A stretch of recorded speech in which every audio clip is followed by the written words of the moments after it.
नमस्कार, मैं हूँ रक्षा और आयुष्मान में आपका बहुत बहुत स्वागत है।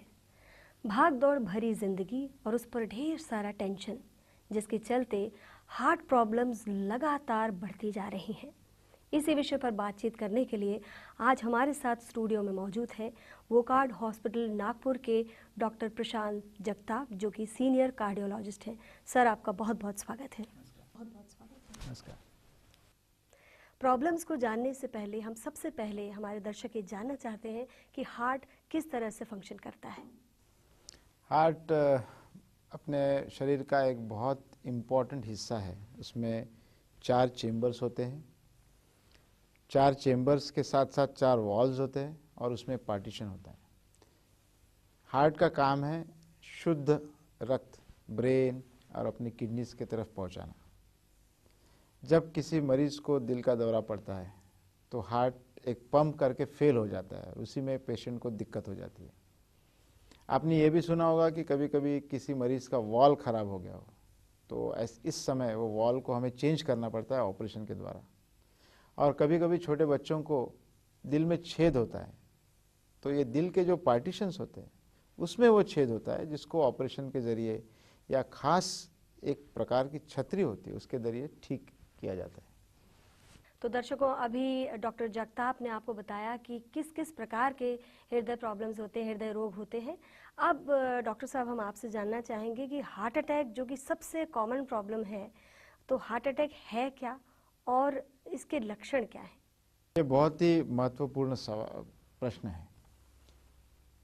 हार्ट के लक्षण मतलब काफ़ी बार मरीज को हार्ट अटैक आया है ये पता ही नहीं चलता। इसका कारण ये है कि हम अक्सर हार्ट अटैक की भूमिका हिंदी मूवीज़ में जो देखते हैं कि भाई हार्ट अटैक आ गया और गिर गया, तो ऐसी अपनी हमारे दिमाग में कल्पना होती है कि बहुत, पर वो सबसे सीवियर हार्ट अटैक होता है। आमतौर पे हल्का सा छाती में दर्द, जैसे कि कोई बहुत बड़ा पत्थर छाती पे रखा हो, ऐसा मरीज महसूस करता है। कभी शोल्डर्स में, मतलब लेफ्ट शोल्डर में वो दर्द फैलता है, कभी हाथ में दर्द फैलता है, जबड़े तक जाता है। ऐसा जब दर्द होता है तो वो हार्ट का लक्षण समझा जाता है। काफ़ी मरीज ऐसा समझते हैं कि उनको एसिडिटी हुई है, पर हमें ख्याल रखना चाहिए कि जब बहुत देर से एसिडिटी चल रही है और दवाई से आराम नहीं हो रहा है, तुरंत डॉक्टर के पास जाना चाहिए। सारांश में, अगर आपको लेफ्ट साइड में कुछ भी पेन हो रहा है, दर्द हो रहा है, जो लेफ्ट शोल्डर या लेफ्ट हैंड में फैल रहा है, जबड़े तक जा रहा है, पीठ की तरफ जा रहा है, तो उसकी तरफ दुर्लक्ष्य न करें, आप तुरंत वैद्यकीय सलाह लें। एक कंफ्यूजन हमेशा रहता है कि कई बार किसी को गैस्ट्रिक प्रॉब्लम होती है तो भी उसे वो हार्ट से रेलेवेंट सोच लेते हैं कि क्या हार्ट प्रॉब्लम तो कहीं नहीं है। तो इन दोनों को डिफरेंशिएट कैसे करना चाहिए? ये आपने बहुत अच्छा सवाल किया है कि एसिडिटी और हार्ट को कैसे डिफ्रेंशिएट किया जाए। काफ़ी बार मरीज़ जब डॉक्टर के पास आता है तो ऐसी कुछ कहानी बताता है कि डॉक्टर को लगने लगता है कि भाई एसिडिटी है। जैसे कि भाई मैं कल रात को खाना खाने गया और मैं खाना खाने घर आया, घर आने के बाद मुझे छाती में जलन शुरू हुई। अब आमतौर पे थोड़ी देर जलन रह सकती है, पर जलन आधे घंटा 1 घंटा तक जलन कम नहीं हो रही है, आपको अस्वस्थ लग रहा है, आपको पसीना आ रहा है, ये सही समय है। बल्कि आपकी कुछ भी उम्र हो, आप 24 साल के हो या 48 साल के हो, आपको तुरंत डॉक्टर के पास जाके एक ईसीजी निकालना है। हम काफ़ी बार बताते हैं मरीजों को कि there is nothing to lose. आप जब हॉस्पिटल में जाते हो तो ज़्यादा से ज़्यादा डॉक्टर एक ईसीजी निकालेगा। अगर ईसीजी नॉर्मल है तो आपको बताएंगे भाई आप घर जाइए। अगर आप डॉक्टर के पास नहीं जाते हो तो अगर आपको हार्ट अटैक है तो डॉक्टर और आप एक लाइफ टाइम अपॉर्चुनिटी खो देते हो, क्योंकि आपको जो ट्रीटमेंट होनी है हार्ट अटैक की वो पहले 6 घंटे में होनी बहुत अनिवार्य है। अगर आप सोचेंगे कि भाई मुझे रात को जलन हुई और अभी रात को डॉक्टर सो गए होंगे और मैं कल सुबह जाऊंगा, तो बड़ा हार्ट अटैक हो जाएगा और आपको हार्ट को काफ़ी नुकसान हो जाएगा।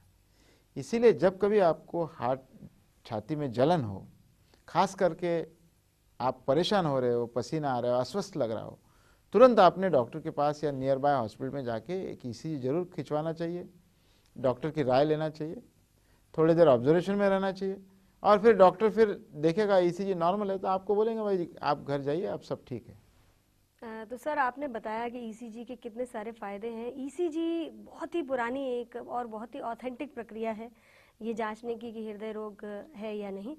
तो इसके अलावा ईसीजी के क्या क्या फ़ायदे हैं जानना चाहेंगे। सही बात है, मतलब 100 साल के बाद भी इतनी टेक्नोलॉजी एडवांस हो गई है पर ईसीजी को कोई भी ऑल्टरनेटिव नहीं है।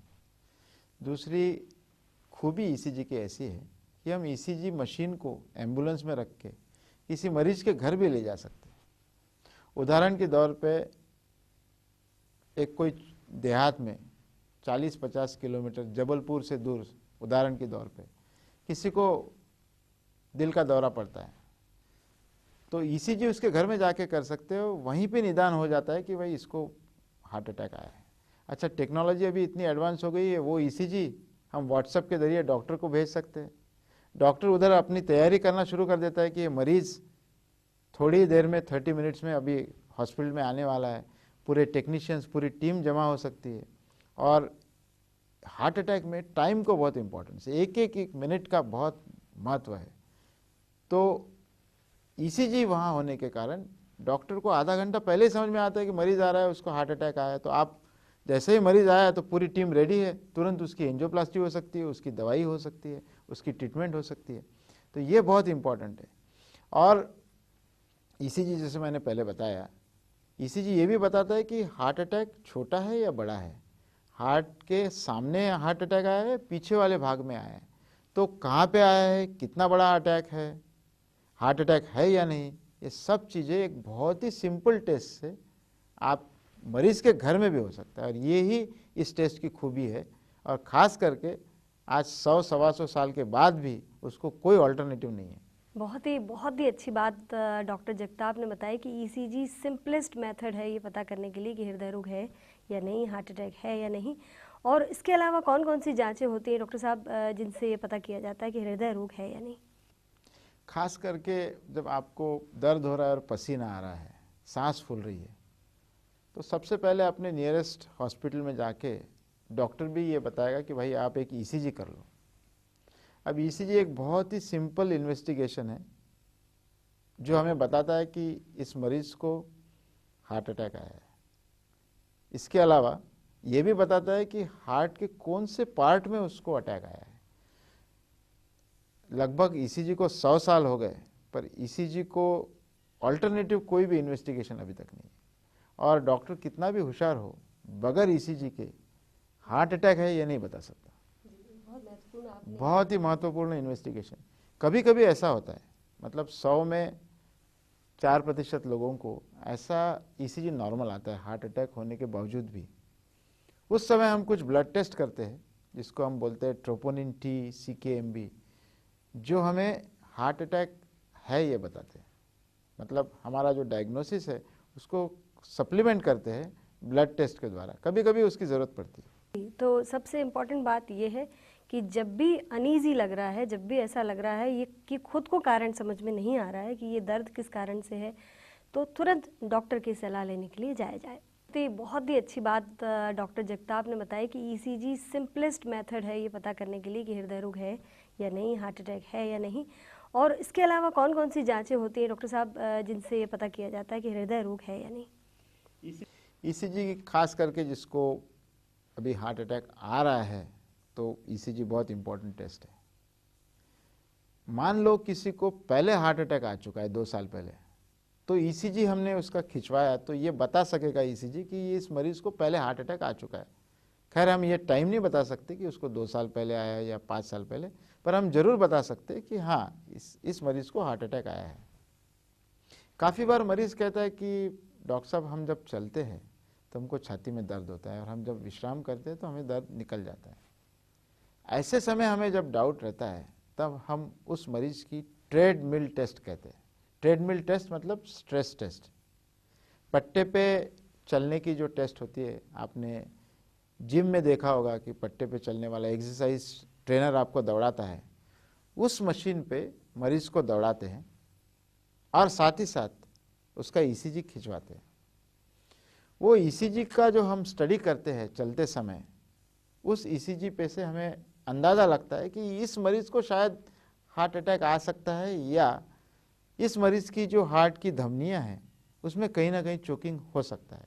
ये खैर अंदाज है, और आउट ऑफ 100 80% केसेस में डॉक्टर सही निकलता है। तो फिर आप बोलेंगे 80% है तो फिर आप क्यों कर रहे हो? बहुत ही सिंपल टेस्ट है, इसमें बिल्कुल कुछ खर्चा नहीं है। इसीलिए वो जनरल पॉपुलेशन को स्क्रीन करने के लिए इतनी सिंपल और इकोनॉमिकल कोई टेस्ट है ही नहीं, इसीलिए हम ट्रेडमिल टेस्ट ये आम जनता के लिए स्क्रीनिंग टेस्ट करके यूज़ करते हैं। इसके अलावा दूसरी एक टेस्ट है जिसको हम बोलते अल्ट्रासाउंड या 2D इको। अभी सोनोग्राफी तो सब लोग परिचित है सोनोग्राफी से, खास करके प्रेग्नेंट लेडीज़ की सोनोग्राफी होती है। हार्ट के सोनोग्राफी को 2D इको कहते हैं। अब 2D इको ये हमें हार्ट का पंपिंग कैसा है ये बताते हैं, साथ ही साथ पुराना हार्ट अटैक कहाँ पे आया है बिल्कुल क्लियर कट दिख जाता है। इसके अलावा सबसे इम्पॉर्टेंट 2D इको हमें बताता है कि कौन सा वाल्व खराब है, दिल में छेद कहाँ है, हार्ट के बाजू में पानी जमा हुआ है या नहीं। ऐसे बहुत सारी चीज़ें 5 मिनट में विदाउट एनी रिस्क, सबसे important without any risk. Without any risk का मतलब है अगर आप कल एक्सरे करते हो तो आपको रेडिएशन होता है, पर सोनोग्राफी में कोई भी रिस्क नहीं होती। सोनोग्राफी आपकी 20 बार कर सकते हैं, और सोनोग्राफी आप करेक्टली बताता है कि हार्ट में एग्जैक्टली प्रॉब्लम कहाँ है। तो ट्रेडमिल टेस्ट और सोनोग्राफी ये हार्ट के मरीज़ के लिए बहुत ही इम्पोर्टेंट टेस्ट है। तो दर्शकों, अभी वक्त हो चला एक ब्रेक का। ब्रेक के बाद हम बहुत ही जल्दी हाजिर होंगे, बने रहिए हमारे साथ।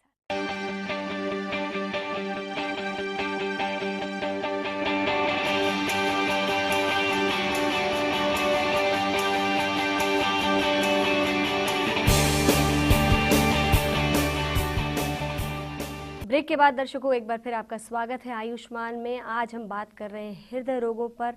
और डॉक्टर साहब, अब मेरा आपसे प्रश्न है हमारे दर्शकों के लिए कि हार्ट अटैक आखिर आता क्यों है? देखो, ऐसा है कि हार्ट अटैक खास करके जिन मरीज़ों को डायबिटीज़ हो, जिनका कोलेस्ट्रॉल मतलब खून में चर्बी की मात्रा ज़्यादा होना, जिनका ब्लड प्रेशर ज़्यादा है, मोटापा है, और कभी कभी हार्ट अटैक कोई कोई फैमिलीज़ में चलता है। मतलब काफ़ी बार हमें मरीज़ बताता है कि मेरे बड़े ब्रदर को भी हार्ट अटैक आया था, या मेरे सिस्टर का बाईपास हुआ है। ऐसे समय में डॉक्टर बहुत सतर्क हो जाता है कि भाई शायद इस फैमिली में हार्ट अटैक होने का कारण ज़्यादा है। बट आमतौर पे सबसे इम्पॉर्टेंट रीज़न, खास करके जो यंग लोग होते हैं, उसमें हमारे अनुभव में स्मोकिंग सबसे इम्पॉर्टेंट कारण है। और अभी स्मोकिंग की मात्रा इतनी बढ़ गई है, तो कोई यंग पेशेंट हमारे कैजुअलिटी में आता है और हमें हार्ट अटैक ईसीजी में दिखता है, तो हम सबसे पहले प्रश्न उसको पूछते हैं, भाई आप स्मोक करते हो क्या? तो इस प्रोग्राम के द्वारा हम सबको ये बताना चाहते हैं कि स्मोकिंग हार्ट के लिए सबसे डेंजरस चीज़ है। और आपने ये भी सुना होगा कि भारत में diabetes capital, Bharat is India is capital of diabetes, ऐसा कहते हैं। हमारे सोसाइटी में लगभग 15 से 20% लोग डायबिटिक है। अब स्मोकिंग करेंगे, डायबिटीज़ की मात्रा ज़्यादा होगी, मोटापा, और मोटापा हमें आजकल बच्चों में भी दिखाई देता है, और बड़ा डेंजरस साइन है वो कि सोसाइटी में बच्चे भी मोटापा से परेशान हैं। तो ये मोटापा, डायबिटीज़, ब्लड प्रेशर सब साथ में आके, स्मोकिंग, ये सब रिस्क फैक्टर्स हार्ट अटैक को कंट्रीब्यूट करते हैं। खैर ऐसा ज़रूर है कि कभी कभी एक आधा मरीज ऐसा भी होता है कि जिसमें कोई भी रिस्क फैक्टर नहीं हो, न उसको डायबिटीज़ होता है, न उसको ब्लड प्रेशर होता है, न उसकी कोलेस्ट्रॉल नॉर्मल होती है, पर भी उसको हार्ट अटैक आ सकता है। पर जिस मरीज़ को डायबिटीज़ हो, जो स्मोकिंग करता हो, उसको हार्ट अटैक आने का चांस बहुत ज़्यादा है।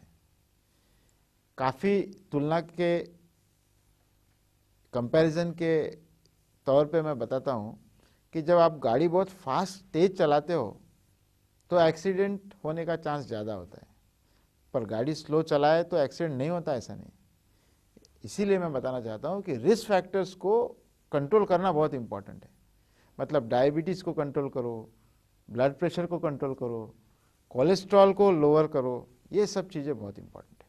जी, तो दर्शकों ने सुन ही लिया होगा कि यदि आप भी हाई रिस्क फैक्टर में से किसी एक फैक्टर को फॉलो कर रहे हैं तो इनसे दूर भागिए, क्योंकि आप भी हार्ट अटैक के मरीज़ हो सकते हैं, आपको भी हार्ट अटैक आ सकता है। इसलिए ख्याल रखना है अपनी ब्लड शुगर का, इसलिए ख्याल रखना है कि मोटापा आप पर नहीं हावी होना चाहिए, लाइफस्टाइल आपकी ठीक होना चाहिए। यदि आप स्मोक करते हैं तो स्मोक करना आपको छोड़ना होगा।